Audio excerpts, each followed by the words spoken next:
Viete, ako používať snehové reťaze? Poďme na to krok za krokom. Reťaz rozložte na zemi a skontrolujte, či nie je prekrútená.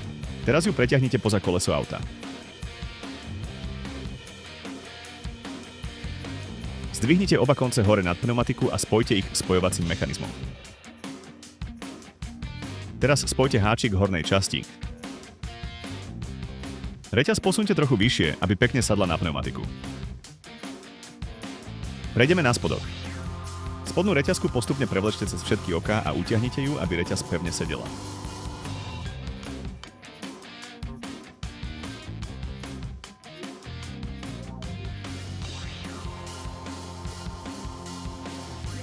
Teraz ju zaistite hore.